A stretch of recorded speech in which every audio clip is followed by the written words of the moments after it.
Hello. जय हिंद दोस्तों, नमस्कार। आप लोगों का हार्दिक स्वागत एवं अभिनंदन वंदन है आपके अपने YouTube channel double A academy में। तो मैं आप लोगों को कक्षा 12वीं की हिंदी के बारे में बता रहा था और कक्षा 12वीं की हिंदी में हमने आप लोगों को पवन दूतिका का जो पद्य खंड था उसको पढ़ाना शुरू किया था। एक कक्षा हमने दिया भी था, इस पदों का व्याख्या किया था। तो चलिए देख लेते हैं कहाँ तक हम लोग पहुंचे थे, फिर उसके बाद आगे चलते हैं और अपनी बात को धीरे धीरे आगे बढ़ाने का काम करेंगे। बैठे खिन्नायक दिवस वे गे हमें थे अकेली आके आंसू दृग युगल में थे धरा को भिगोते आई धीरे इस सदन में पुष्पोषधि गंध कोले प्रातः वाली सुपवन इसे कालवातायनों से संतापों को विपुल बढ़ता देख के दुखिता हो धीरे बोली सदुख उससे श्रीमती राधिकायो प्यारी प्रातः पवन इतना क्यों मुझे है सताती क्या तू भी है कलुषित हुई काल की क्रूरता से मेरे प्यारे नौ जलद से कंज से नेत्र वाले जाके आए न मधुवन से और न भेजा संदेशा मैं रो रो के प्रिय विरह से बावली हो रही हूँ बावली हो रही हूँ जाके मेरी सब दुख कथा श्याम को तू सुना दे श्याम को तू सुना दे श्याम को तू सुना दे। आगे चलिए देखते हैं। मेरे प्यारे नौ जलद से कंज से नेत्र वाले जाके आए न मधुवन से और न भेजा संदेशा मैं रो रो के प्रिय विरह से बावली हो रही हूँ बावली हो रही हूँ जाके मेरी सब दुख कथा श्याम को तो सुना दे श्याम को तो सुना दे ज्यों ही मेरा भवन तज तू अल्प आगे ए बढ़ेगी अल्प आगे ए बढ़ेगी शोभा वाली सुखद कितनी मंजु कुंजे मिलेंगी मंजु कुंजे मिलेंगी प्यारी छाया मृदुल स्वर से मोह लेंगी तुझे वे मोह लेंगी तुझे वे तो भी मेरा दुख लग वहाँ जान तू विश्राम लेना जान तू विश्राम लेना थोड़ा आगे सरस रव का दाम है सत पुष्प वाला दाम है सत पुष्प वाला अच्छे अच्छे बहुद्रुम लतावान सौंदर्यशाली प्यारा वृंदा विपिन मन को मुग्धकारी मिलेगा मन को मुग्धकारी मिलेगा आना जाना इस विपिन से आना जाना इस विपिन से मुँह माना न होना मुँह माना न होना जाते जाते अगर पथ में क्लांत कोई दिखावे जाते जाते अगर पथ में क्लांत कोई दिखावे तो जाके सन्निकट उसके तो जाके सन्निकट उसके क्लांतियों को मिटाना क्लांतियों को मिटाना क्लांतियों को मिटाना धीरे धीरे परस करके गात हो ताप खोना धीरे धीरे परस करके गात हो उताप खोना, गात हो उताप खोना, सद्गंधों से श्रमित जन को हर्षितों सा बनाना, हर्षितों सा बनाना। लज्जाशीला पथिक महिला जो कहीं दृष्टि आए, जो कहीं दृष्टि आए, होने देना विकृत वसना तो न तू सुंदरी को, तो न तू सुंदरी को। जो थोड़ी भी श्रमित वो गोद ले श्रांति खोना, गोद ले श्रांति खोना। होठों की और कमल मुख के म्लानताएं मिटाना, होठों की और कमल मुख की म्लानताएं मिटाना, म्लानताएं मिटाना। चलिए मेरे दोस्त, हमने आप लोगों को यह वाचन किया और पीछे हमने आप लोगों को 3 या 4 पैराग्राफ बताया था, 4 अनुच्छेद हिंदी में बोले तो बताया था। और आज हम लोग आगे चलते हैं और आगे चलते हुए संदर्भ प्रसंग व्याख्या। तो संदर्भ हमेशा एक पाठ का एक ही रहता है, मैं बता भी दिया हूं। और फिर सुन भी लीजिए कि प्रस्तुत पद्यावतरण या प्रस्तुत पद्यांश गद्य तो है नहीं, पद्य है। प्रस्तुत पद्यावतरण या प्रस्तुत पद्यांश हमारी पठित पाठ्य पुस्तक हिंदी काव्यांजलि के पवन दूतिका नामक शीर्षक से अवतरित है, जिसके रचनाकार अयोध्या सिंह उपाध्याय हरिऔध जी हैं। यह उनकी प्रिय प्रवास नामक रचना से लिया गया। कहां तक हम लोग देखे थे वहां पर हम लोग चलते हैं, आज शुरू करेंगे। हमको लग रहा है कि हमने आप लोगों को कहां तक नंबर 4 तक बता दिया था, अगर नहीं भी बताया था तो शुरू कर देते हैं आज नंबर 4 को। ठीक है, चलिए आइए देखते हैं नंबर 4 को। और नंबर 4 के साथ साथ आगे हम लोग 5, 6, 7 ये पूरा देखने का काम करेंगे। तो देखते हैं हम लोग नंबर 3 को थोड़ा सा देख लेते हैं, फिर इसके बाद आगे चलते हैं। मेरे प्यारे नव जलद से कंज से नेत्र वाले, हमको लग रहा है बता दिया था मैंने। मेरे प्यारे नव जलद से कंज से नेत्र वाले। अब पवन दूतिका को जब राधा जी भेज रही हैं तो बता रही हैं कि वह कैसे होंगी, कौन, अपने प्रेमी श्री कृष्ण के बारे में बता रही हैं कि कैसे आपको दिखाई देंगे, आप कैसे उन्हें पहचानेंगे। तो कह रही हैं, मेरे प्यारे नव जलद से कंज से नेत्र वाले। मेरे प्यारे यानी जो मेरे प्रियतम श्री कृष्ण हैं, वह कंज माने हमने आपको कल पिछले दिन क्या बताया था, कमल बताया था।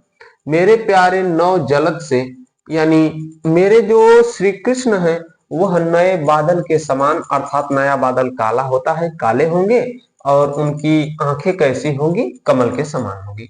जाके आए न मधुबन से और न भेजा संदेशा, हे पवन दूत का। वह मधुबन गए हैं, मधुबन चले गए और वहां से आए भी नहीं और कोई संदेशा भी नहीं भेजा है।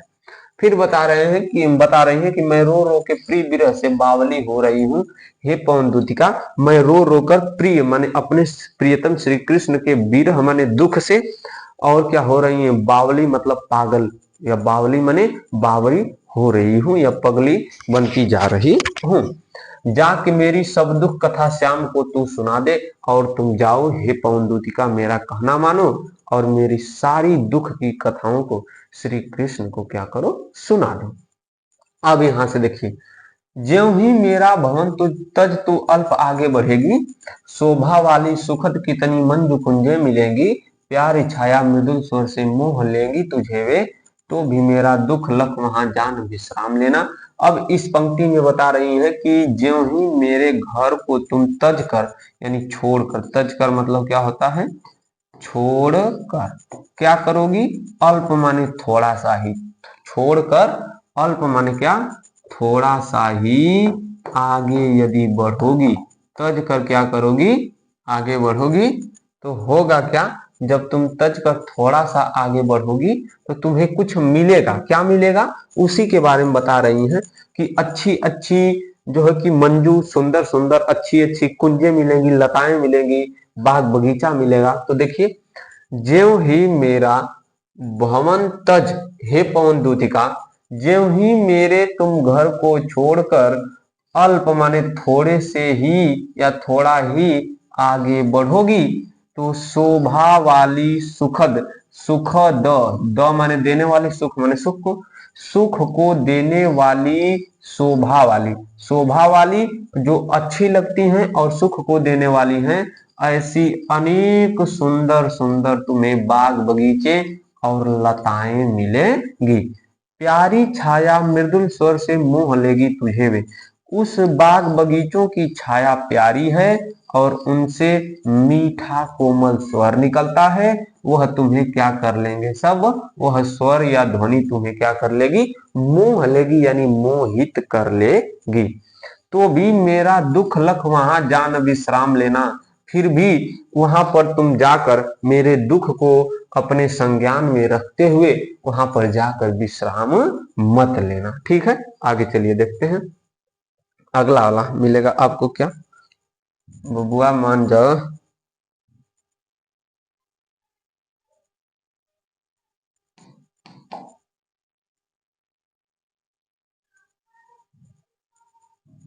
चलिए आगे देखते हैं। थोड़ा आगे सरस रव का धाम सतपुष्प वाला।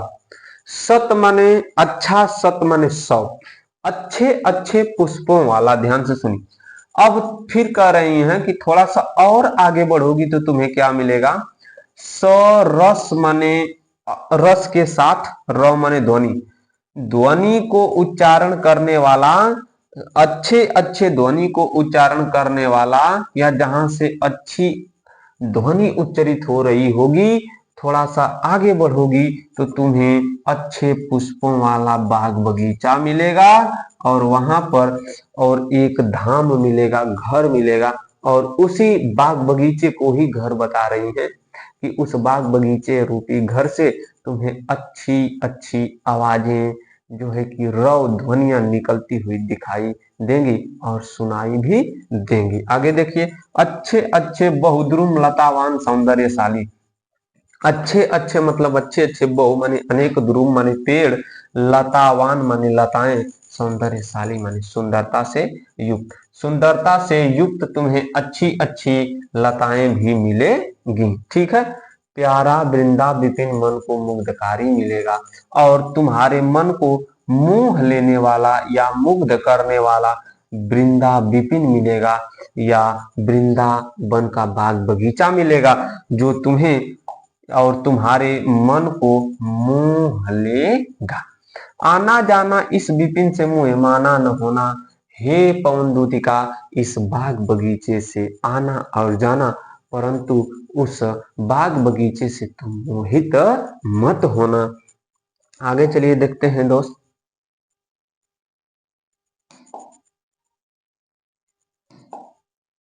चलिए आगे देखते हैं। चार पांच, पांच हो गया है, छह वाला देखते हैं। चलिए,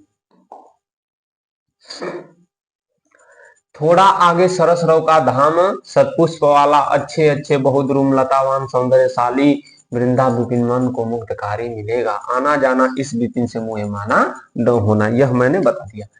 जाते जाते अगर पथ में क्लांत कोई दिखावे तो जाके सन्निकट उसकी क्लांतियों को मिटाना।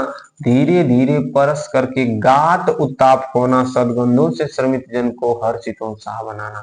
जाते जाते अगर पथ माने रास्ते में, क्लांत माने थका हुआ, कोई भी दिखाए, क्लांत माने थका हुआ, दुखी। हे पवन दूतिका, अगर तुम जा रही हो तो रास्ते में कोई थका हुआ व्यक्ति मिले तब उसके प्रति तुम्हारा कैसा व्यवहार होना चाहिए। इस बात को राधा जी अपनी जो पवन दूतिका है उससे कह रही हैं और बता रही हैं कि आपका व्यवहार कैसे होना चाहिए, या आपका व्यवहार कैसा होना चाहिए कि जब आप जा रही हैं तो आपका व्यवहार कैसा होना चाहिए किसी व्यक्ति के प्रति, अगर वह व्यक्ति थका मिल गया तब कैसा होना चाहिए। चलिए देखते हैं क्या। जाते जाते अगर पथ में क्लांत कोई दिखावे, तो जाके सन्निकट उसकी क्लांतियों को मिटाना, क्लांतियों को मिटाना। धीरे धीरे परस करके गातो ओ ताप खोना, सदगंधों से समित जन को हर्षितों सा बनाना। इन पंक्तियों में इन्होंने बताया कि जाते जाते, अगर रास्ते में जाते जाते कोई तुम्हें क्लांत थका हुआ व्यक्ति दिखाई दे, तो उसके सन्निकट माने पास जाकर क्लांतियों मतलब उसके थकावट को, और थकावट के कारण दुखी है तो उसके दुख को क्या करना, मिटा देना। धीरे धीरे, परस माने स्पर्श करके मतलब करके, गात माने शरीर के, उत्ताप माने गर्मी को खोना मतलब दूर कर देना। हे पवन दूतिका, अगर तुम रास्ते में जा रही हो तो कोई थका हुआ व्यक्ति दिखाई दे तो उसके पास जाकर उसके थकावट को मिटा देना, और धीरे धीरे स्पर्श करके उसके शरीर के गर्मी को भी दूर कर देना। सदगंधों से श्रमित जन को हर्षितों सा बनाना। सदगंध, सद माने अच्छी, सद माने अच्छा, ठीक है। तो अच्छी गंध से आप किसको, तो श्रमित जन माने काम करने वाले लोगों को हर्षितों सा बनाना यानी खुशी कर देना। यह अपने पवन दूतिका से राधा जी कह रही हैं। चलिए आगे देखते हैं, सातवां वाला क्या है। चलिए अब कह रही हैं कि लज्जाशीला पथिक महिला जो कहीं दृष्टि आए, होने देना होने दे विकृत वसना, तो न तो सुंदरी को जो थोड़ी सी भी श्रमित वह हो गोद ले श्रांति खोना। होठों की और कमल मुख की म्लानताएं मिटाना। तो इस पंक्ति में क्या वह कह रही हैं, कौन, तो ये जो आपकी पंक्ति है, ये जो आपका पैराग्राफ है, इसके अंतर्गत कौन, तो राधिका जी अपनी पवन दूतिका से क्या कह रही हैं। तो इस पंक्ति से राधिका जी अपनी पवन दूतिका से बता रही हैं कि यदि कोई लाजवंती, लाजवंती माने होता है लाजवंती, लाजवंती का अर्थ होता है लज्जा से युक्त, यानी जिस स्त्री के मन में, हृदय में लाज हो, ऐसी स्त्री के प्रति तुम्हारा व्यवहार कैसा होना चाहिए। यानी अपनी जो पवन दूतिका है, उस पवन दूतिका को राधा जी किसी स्त्री के प्रति जो लज्जाशील है, लाजवंती है या लज्जाशील है, उसके प्रति पवन दूतिका का क्या व्यवहार होना चाहिए, यह बात बता रही है। चलिए देखते हैं क्या है, आइए। लज्जाशीला माने लज्जा से युक्त, पथिक माने राई, महिला माने महिला। यदि कोई लज्जा से युक्त महिला रास्ते में जा रही हो, जो कहीं दृष्टि आए, यदि कोई लज्जा से युक्त महिला रास्ते में जाती हुई तुम्हें दिखाई दे, तो होने देना, न माने नहीं। देख लीजिए यहाँ पर, यहाँ को ये वाला जो वर्ण है इसको यहाँ पर रखना चाहिए था, लेकिन अच्छे के लिए यहाँ पर रखा गया है। हरियौध जी में कमी नहीं है, मैं यह नहीं कह रहा हूं कि हरियौध जी गलत लिखे हैं, वह सही है, सब कुछ सही है। हुआ क्या है, बस हम बता रहे हैं कि यहाँ पर हो सकता था।